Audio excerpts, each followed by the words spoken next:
नर्मदे हर। जय माँ कामाक्षा। प्रणाम गुरुदेव। आनंद रहिए। गुरुदेव, जिज्ञासा है अघोर मार्ग के बारे में। अघोर मार्ग, देखो, ये जो सनातन धर्म है ना, ये सत्य सनातन, ये अनादि काल से है, जिसका कोई आंकड़ा नहीं लगाया जा सकता कि ये कब से है।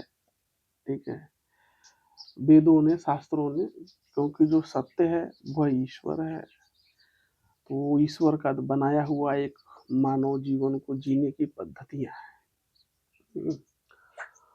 और मनुष्य मुंडेर मुंडेर मतार भिन्न, यानी जितने प्रकार के ये मुंड दिख रहे हो, यानी चेहरे देख रहे हो, उतने प्रकार के मत हैं, उतने प्रकार की सोच है। ईश्वर एक है, धरती एक है, आकाश एक है, यहाँ तक कि जो हमारे आपके अंदर जो ऑक्सीजन जा रहा है वो भी एक ही है। समझ रहे हो? जिस धरती पे हम आप खड़े हैं वो भी एक ही है, जिस नदी में हम लोग स्नान करें सब एक ही है, लेकिन फिंगरप्रिंट एक नहीं है किसी का। जी उस बनाने वाले परमेश्वर की कारीगरी देखो कि फिंगरप्रिंट एक नहीं किया है, बाकी सब एक है। जो आत्मा भीतर है, शास्त्र कहता है, वेद कहता है, गुरु पीर लोग कहते हैं, वो भी सब एक है। सारे धर्म के लोग, सारे मत के लोग अनुयायी होके यही बात कहते हैं कि ईश्वर एक है, लेकिन किसी का विचार किसी के साथ नहीं मिलता। ठीक है, वैसे ही जगह जगह का पानी भी परिवर्तित हो जाता है, चेंज हो जाता है, हवा, वातावरण, आबरू भी चेंज होता है, रूप रंग भी चेंज हो जाता है, सर्दी गर्मी वर्षा ये सब परिवर्तित होने वाला चीज है। ठीक है, तो जो ये सब चीजों से परे चला जाता है, परे जाने के लिए गुरु कृपा, ईश्वरी कृपा, उनका पूर्वा प्रारब्ध और वर्तमान के कर्म साधना मार्ग के द्वारा वो ये जो द्वैत है संसार का, जो परिवर्तन है, इस परिवर्तन को छोड़ के जो अपरिवर्तनीय है, जो तीनों कालों में एक समान है, ईश्वर जिसे बोला जाता है, भगवान जिसे कहते हैं, वो तीनों कालों में एक समान सा है, वह सत्य है। और उसका बनाया हुआ एक मानवों को एक जीवन पद्धति दिया गया जीने के लिए। समझ आया? जी गुरुदेव। तो अब उसमें आपकी जिज्ञासा है अघोर क्या है। जी गुरुदेव। तो सनातन धर्म में बहुत प्रकार के मार्ग हैं जी। उस ईश्वर को जानने के लिए या आत्मज्ञान की प्राप्ति के लिए। जानना उसी को है, चाहे बाहर से जान लो या भीतर से जान लो, चाहे आत्मज्ञान प्राप्त कर लो, चाहे परमात्मा का ज्ञान प्राप्त कर लो, जानना उसी ईश्वर को है। जी। समझ में आया? जी। अच्छा गुरुदेव, प्रश्न और भी उठ रहा था, अघोर के लिए कुछ विशिष्ट क्षेत्र भी हैं? हाँ, जैसे जैसे कुछ लोग कहते हैं कि मन चंगा तो कठौती में गंगा। ठीक है, इसका मतलब समझते हो? अगर हमारा मन, एक हमारे संत हुए जिनका नाम है रविदास बनारस में, वो सिद्धों में माने गए, रामानंद जी महाराज के शायद वो शिष्य हुआ करते हैं। जात के जो शूद्र जाति में उनका जो वर्ण व्यवस्था जो बनाया गया है, उसमें शूद्र जाति में उनका जन्म हुआ, जहाँ पे भेदभाव का वो शिकार हुए। और उन्होंने एक वाक्य कहा था कि मन चंगा तो कठौती में गंगा, क्योंकि वो गंगा नहाने नहीं जा पाते थे, तो वैसा चमत्कार हुआ कि माता गंगा उनके जो चमड़ा का वो जो सिलने वाला था ना, उसमें प्रकट हो गई थी, उनकी भक्ति, उनकी श्रद्धा से। तो अघोर के लिए जो है मार्ग भी है, जगह भी है उसका। जैसे हमारे दक्षिण भारत के जो है जो पूर्वी भारत है, जैसे असम हो गया, बंगाल हो गया, ये क्षेत्र जो मुख्य तंत्र के क्षेत्र माने जाते हैं। ये आगम के पीठ है, आगम। और यहाँ की विशेषता क्या, घोर के लिए इन क्षेत्रों की क्या? देखो, जैसे विशेषता उसे हमें ये समझनी होगी, क्योंकि जो वहाँ की जो जीवन पद्धति है जी मांसाहार की है, जी गुरुदेव ठीक है। जी तो वहाँ पे बलि प्रथा, जी बलि विधान, जो वामाचार पद्धति में जो बलि का जो विधान दिया गया है शास्त्रों में, जी शाक्त प्रमोद में भी है जी और भी शास्त्रों में है, योगिनी तंत्र में भी है, जी यहाँ तक कि तंत्रोक्त दुर्गा सप्तशती अगर आप पढ़ेंगे जी तो उसमें भी बलि वगैरह का जो है जो विधान है जी वो है। तो वो उग्र पीठ है। जी तो साधक भी कई प्रकार के होते हैं। मनुष्य का जो शरीर होता है ना, सतोगुणी होता है, रजोगुणी होता है, तमोगुणी होता है, जी गुण प्रधान शरीर होता है। जी तो किसी में सतोगुणी का प्रभाव ज्यादा होता है, किसी में तमोगुणी का प्रभाव ज्यादा होता है। तो उसी हिसाब से वो उनके गुण धर्म को देखते हुए जो उनके गुरु होते हैं वो उनको साधना बताते हैं जी कि तुम्हें सतोगुणी हिसाब से साधना करना है कि तमोगुणी हिसाब से साधना करना है। जब जिज्ञासा गुरुदेव ये उठ रही थी कि अघोर के लिए क्या उसी क्षेत्र में अघोर सिद्ध होता है या कहीं भी सिद्ध हो सकता है? देखो, रामचरितमानस का एक दोहा है कि जा पर कृपा राम के हुई, जी ता पर कृपा करे करे सब सब कोई। कोई। तो यानी भगवान की अगर कृपा है, जी ठीक है, तो वो चीज आपको कहीं भी प्राप्त हो सकती है। एक सिद्धांत ये हो गया। जी गुरुदेव अब उससे नीचे आते हैं। जी तो जैसे बाथरूम में हम रसोई घर का काम नहीं कर नहीं सकते, करते सच। उसी प्रकार से तीर्थों का अलग अलग महात्मा बताया गया है, जी गुरुदेव ठीक है। तो वामाचार में जो है कामाक्षा पीठ का नाम आता है, कलकत्ता जी काली माता का जो दक्षिणेश्वर का स्थान है वो माना जाता है, और तारापीठ भी है, जी बंगाल में है। तो ये सब जो है तंत्र पीठ यानी वामाचार की पीठ है। अघोरियों का इन जगहों से बहुत गहरा संबंध रहा जी है। गुरुदेव जी गुरुदेव। तो और जी गुरुदेव तो अघोर इसका मतलब जो है कहीं भी सिद्ध किया जा सकता है किसी भी वहाँ पे, तो वहाँ नहीं, हम ये नहीं कह सकते कि अघोर को कहीं भी सिद्ध किया जा सकता जी है, ठीक वो है। विशिष्ट क्षेत्र ही है। वो समय काल परिस्थितियां तय करती हैं, जी गुरुदेव ठीक है। जी अगर आपको भूख लगी है, जी गुरुदेव क्षुधा जल रही है, जी गुरुदेव तो आप होटल या कोई चीज वो नहीं देखेंगे। उस समय समय काल परिस्थितियों के अनुसार आप किसी भी प्रकार से अपने जीवन की रक्षा करना चाहेंगे। जी उसी प्रकार से अगर दृढ़ संकल्प अगर आपका साधनाओं की ओर है तो अभ्यास आप कहीं से भी शुरू कर सकते हैं, जी ठीक है। जी शमशान मेन स्थान होता है अघोर का शमशान में। जी शमशान का मतलब होता है संसार का अंत। जी जहां से संसार का अंत होता है वहीं से अघोरी की दुनिया चालू होती है। जी गुरुदेव ये जो रिश्ते नाते गिला शिकवा जो भी कुछ है ये कुछ समय के लिए होता है, जी समझ गए। कुछ समय के लिए शमशान में जाके सब समाहित हो जाता है। तो अक्सर अघोरी साधक वहां देखे जाते हैं, शमशान भूमि में होते हैं। जी तो बहुत प्रकार का वहां पे वो उनके ऊपर प्रश्न उठ जाता है कि वो यहाँ कोई भूत की सिद्धि कर रहे हैं या प्रेत की सिद्धि कर रहे हैं। जी जी ऐसे बहुत प्रकार के समाज में जो है भ्रांतियां आ जाती हैं। और कुछ लोग हैं जो इसी बात को सत्य मान के वो इसी अनुसार से वहां उसी सब भूत प्रेत की साधनाओं में अपनी ऊर्जा को व्यस्त करते हैं। जी तो अब ये समझ लो कि भूत क्या है। जी गुरुदेव हम्म? जी भूत अगर कोई व्यक्ति अकाल मृत्यु में मर जाता है तो उनकी आत्मा कुछ समय काल तक इस धरती पे वास करती है। तो वो किन्हीं किन्हीं के अंदर जैसे उनकी कुछ वासनाएं बाकी हैं तो किसी के अंदर प्रवेश करके जो है अपनी वासनाओं की पूर्ति करते हैं, जी समझ रहे हो। खाना पीना जो भी उनको करना है उथल पुथल।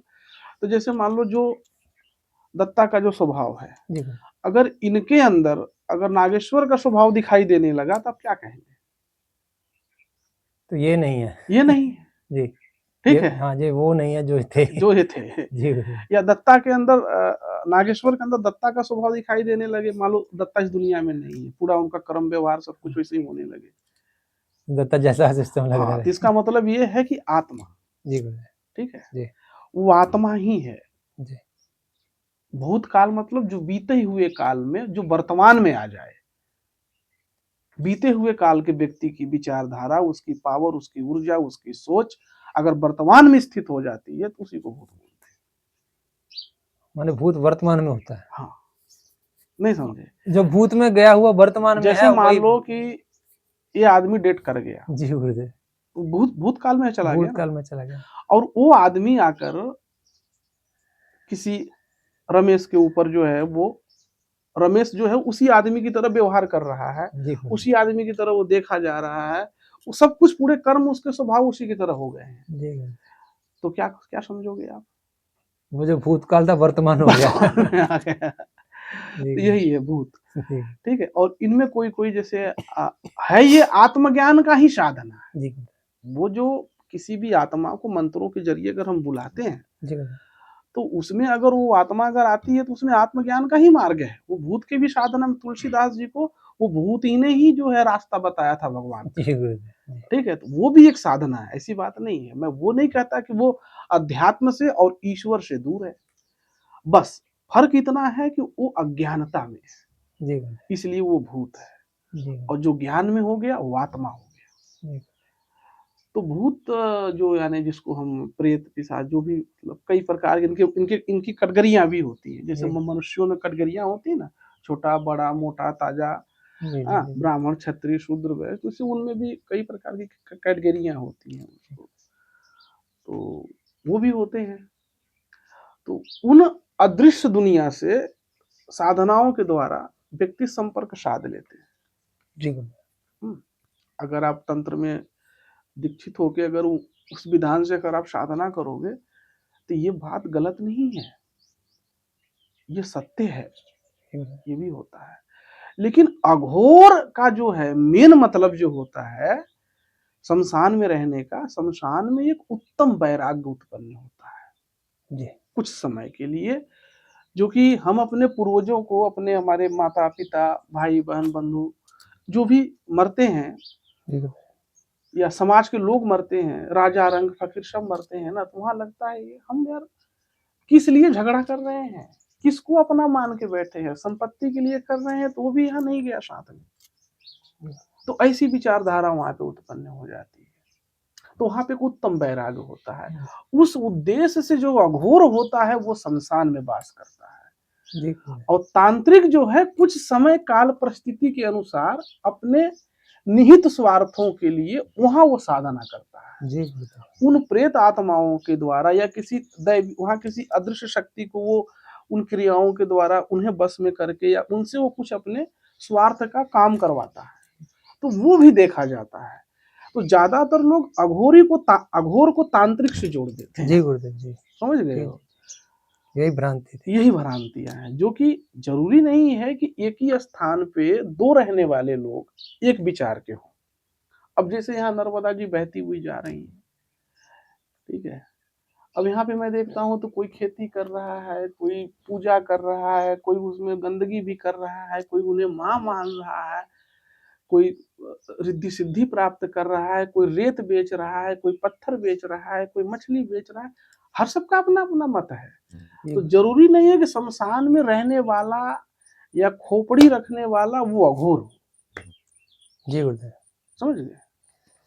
तो हाँ अघोर का मार्ग जो जिज्ञासा थी, तो ये विरक्ति का मार्ग है। हाँ, ये विरक्ति का ये मार्ग है। विरक्त का मार्ग, विरक्त का मार्ग मोक्ष है। का मार्ग है, मोक्ष का मार्ग। जी गुरुदेव। आत्मज्ञान का मार्ग है। जी गुरुदेव।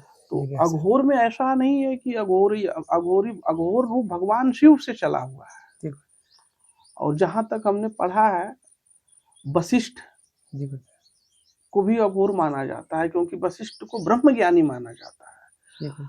आज भी जो अघोरियों के यानी वामाचारी साधक जो हैं, जी वाम गुरुदेव। मार्गी, बंगाल एक भारत हमारे देश में एक बंगाल प्रांत है, जी गुरुदेव। और वहां पे मैं गया हूँ।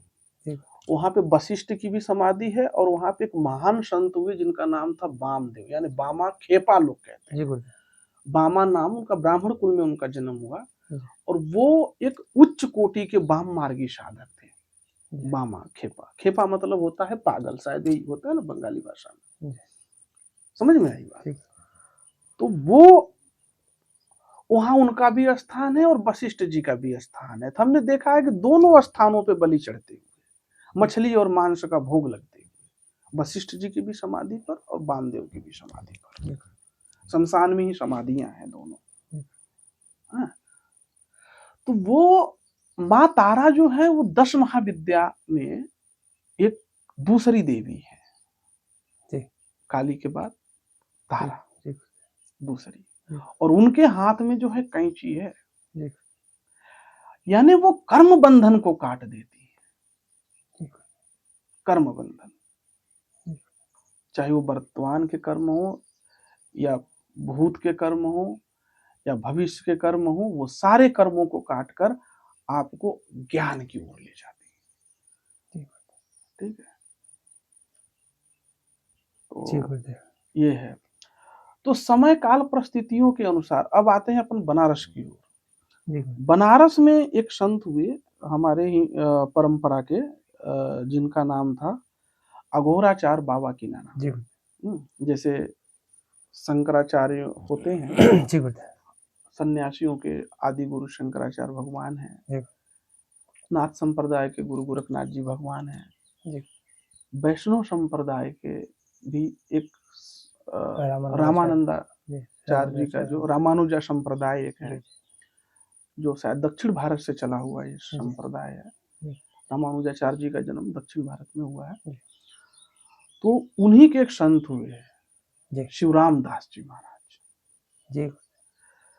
तो बाबा कीनाराम जी का जन्म जो होता है वो बनारस से थोड़ा दूर आप जब जाएंगे तो चंदौली एक जगह है, ठीक है, जहां पे बाबा अघोराचार्य का जन्म होता है। अकबर सिंह नाम के एक राजपूत परिवार, क्षत्रिय परिवार में उनका जन्म होता है, और उनकी माता का जो नाम होता है वो मनसा देवी होता है। तो भगवान शिव, ऐसा मतलब उनके जीवना चरित्र में अगर आप पढ़ोगे तो भगवान शिव ने उनको सपने में दर्शन दिया और उनको आशीर्वाद दिया, तो बाबा कीनाराम जी का जन्म हुआ। तो भारत के नहीं पूरे विश्व के महान अघोरियों में अघोराचार्य की उपाधि उनको दी गई। वहां पे एक कीनाराम संप्रदाय एक बाहर आया वहां से। तो समय काल परिस्थितियों के अनुसार भगवान शिव ने ही जो है अघोराचार्य बाबा कीनाराम का अवतार लिया, और उन्होंने अघोर मार्ग के साधनाओं के बारे में बहुत सटीक और बहुत सरल ढंग से जो है समझाया है। अघोर को जो लोगों ने बहुत कठिन बना दिया, यानी बहुत उसको इतना मतलब उसको डरावना बना दिया है, जो कि वो बहुत सहज है। वो बहुत सरल है। कुछ लोग कहते हैं कि वो मलमूत्र भी सेवन करते हैं, मनुष्य का मांस भी सेवन कर लेते हैं। तो इस प्रकार की जो है भ्रांतियां वहां पे है लोगों के मन में ऐसा। और इनमें से कुछ जो है ऐसे विचारधीन साधक आए, अपनी मनमानी अनुसार जो है उन्होंने कई सारी पुस्तकें भी लिख रखी हैं, 100 साधना पे भी लिख रखी हैं। अघोर की जो बहुत सारी उन्होंने अलग अलग व्याख्या कर दी, तो उसमें लोग भटक जाते हैं। लेकिन अघोर का मेन उद्देश्य होता है मोक्ष की प्राप्ति, आत्मज्ञान की प्राप्ति। समझ गए? तो ये अघोराचार्य बाबा कीनाराम जी का जो जीवन है ये वैष्णव संप्रदाय से निकला हुआ है। फिर वहां पे कुछ कहानी घटती है, गुरु कृपा होता है, शिवराम गुरु की कृपा से, ठीक है, वो भगवान दत्तात्रेय से उनका भेंट होता है कालू राम के रूप में बनारस में। ठीक है, तो भगवान दत्तात्रेय उनको जो है अघोर दीक्षा संस्कार जो है करके उन्हें भारत के एक सबसे उत्तम महान अघोरियों में उनका नाम है। बाबा का नाम क्या, वो तो अघोर के ही आचार्य हैं, तो अघोराचार्य की उपाधि उनको दी गई। ये है। तो अब आप देखो कि जैसे अघोर क्या है, पहले अवस्थाओं को समझना होगा। ठीक है, साधक की जो साधना मार्ग में जो लोग आते हैं तो उन साधकों की अवस्थाएं होती हैं। अवस्थाएं जैसे प्रथम अवस्था होती है वैराग्य की, उसके जो नीचे की जो प्रक्रिया है वहां दुख शुरुआत होता है, उन्हें पीड़ा होती है, वेदना होता है, या कुछ पाने या कुछ खोने का उनको दुख होता है। तो उस दुख के कारण जो है वो वैराग्य की अवस्था को प्राप्त जाते हैं किसी महात्मा से, पंडित से, पुरोहित से अपनी दुखों के शांति के लिए। तो उन्हें वो बताते हैं कि ईश्वर सब कुछ ठीक करेंगे, तुम ईश्वर की शरण में जा। तो ईश्वर कहाँ है? तो सामने तो शिव जी का मंदिर, तो हाँ वहीं जा। रोज शनिवार मंगलवार तो वो अपने दुखों से पीड़ित होकर वो रोज जा रहा है वहां भगवान से, भगवान मेरे को मार्ग दिखाओ, मेरे को रक्षा करो। और भगवान गीता में कह रहे हैं कि तुम भाई जिस रूप में पूजोगे मुझे ही पूजोगे, भाई भगवान एक ही ब्रह्म है। तो भगवान उनकी प्रार्थना को स्वीकार कर लेते हैं। फिर उन्हें वैराग्य की अवस्था आती है, किसी अच्छे मार्गदर्शक उनकी योग्यता के अनुसार उनको गुरु प्राप्त होता है। ठीक है, जैसी उनकी योग्यता है उन्हें वैसे ही गुरु मिलेगा। अब जैसे गुरु है उनको सेम उन्हीं की विचारधारा का शिष्य मिलेगा, तभी गुरु शिष्य का जोड़ा सही हो पाएगा। समझ रहे? और वैसे ही भगवान जोड़ा लगाते हैं। ठीक है, गुरु अगर वशिष्ठ है तो शिष्य कौन होगा? राम होगा, राम के जैसा होगा। और शिष्य अगर राम है तो गुरु भी वशिष्ठ होगा। ठीक है, लेकिन अब यहाँ पे क्या है कि हैं लोग काल नेमी, गुरु ढूंढ रहे हैं वशिष्ठ की तरह।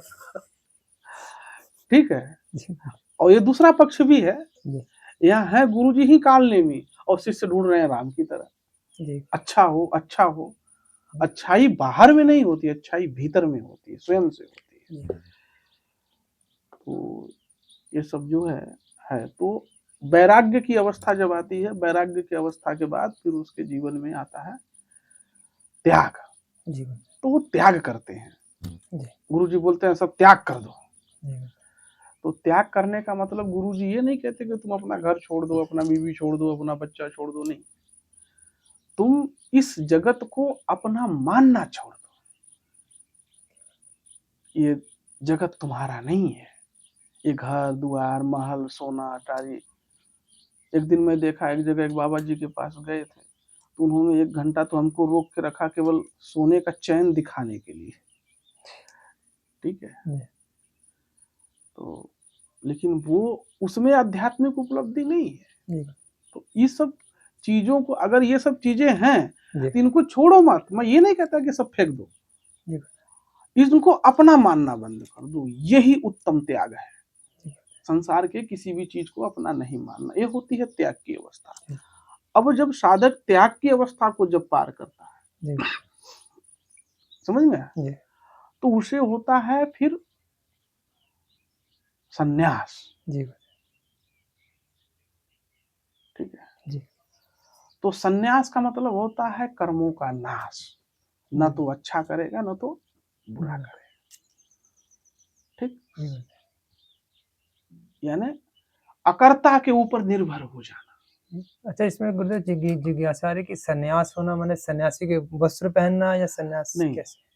देखो सन्यासी माने सन्यासी की जो पहचान नहीं, है वो भगवा वस्त्रों से जानी जाती ये है। मैं सन्यास संप्रदाय की बात नहीं कर रहा जी, हूँ, जी, ये जी। सन्यास अवस्था की बात कर जी, रहा हूँ, जो ईश्वर की कृपा से प्राप्त होता है। जी, गुरु की कृपा से, भगवान की कृपा से, जी, उस अवस्था के बारे में। जी, तो सन्यास के बाद जो है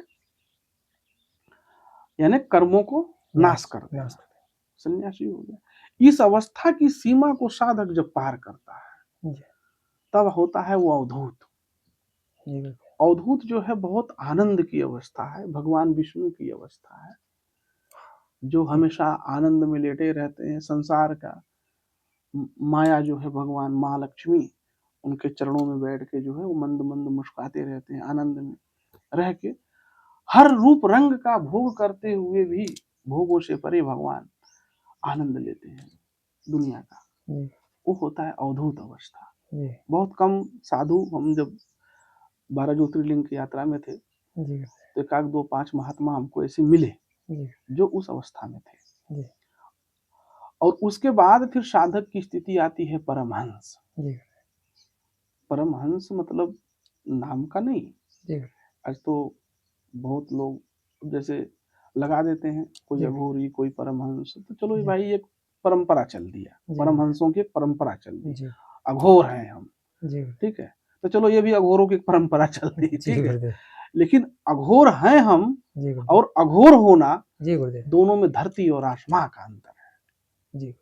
ठीक है, तो परमहंस अवस्था में जब साधक जाता है तो जैसे ये महीने का बच्चा होता है ना, 2 महीने 4 महीने का, जी ऐसे स्थिति में वो चला जाता है। जी तो अगर वो अघोरी अगर शमशान भूमि में है, जी तो उस वो सारा भान उसका खत्म हो गया, वो 2 साल के बच्चे के भाव में चला गया। जी समझ रहे हो? तो वो वहां पे अब जो भी उसके हाथ में आ रहा है, वो मुंह में, जैसे छोटा बच्चा कभी कभी गंदगी भी मुंह में डाल लेता है, मिट्टी भी डाल लेता है। तो ऐसी अवस्थाओं में साधकों को कुछ लोगों ने देखा जी इस अवस्था में, हालांकि जल्दी दिखाई नहीं देते ये, जी ठीक है, ये तो भगवान की कृपा हो तभी वो दिखाई देंगे, जी ठीक है। तो लोगों ने क्या किया कि ये मनुष्य मांस खाने की परंपरा उसमें समझ लिया कि ये जो है, बिना मनुष्य का मांस खाए कोई अघोरी बन नहीं सकता, कोई अघोर हो नहीं सकता, जी ठीक है। लेकिन सच ये नहीं है। जी फिर इस अवस्था को जब पार करता है तब आता है अघोर, जी जहां पाप और पुण्य दोनों नष्ट हो जाते हैं, जी सिर्फ एक ब्रह्म होता है वहां। और जब अघोर अवस्था आ जाती है तो फिर चलता पुर्जा वो धरती का शिव माना जाता है। जी जो प्रार्थना आप भगवान भोलेनाथ के मंदिर में जाके करेंगे, अगर साधक उस अवस्था में है तो उनको वही फल प्राप्त होगा, ठीक है। अघोर तंत्र में भी ऐसा वर्णन है। तो ये है अघोर के बारे में इतना जो जी, छोटा सा सुंदर, जानकारी था, बहुत ठीक है। ज्ञान। नर्मदे हर, जय माँ जी, जी। कामाक्षा।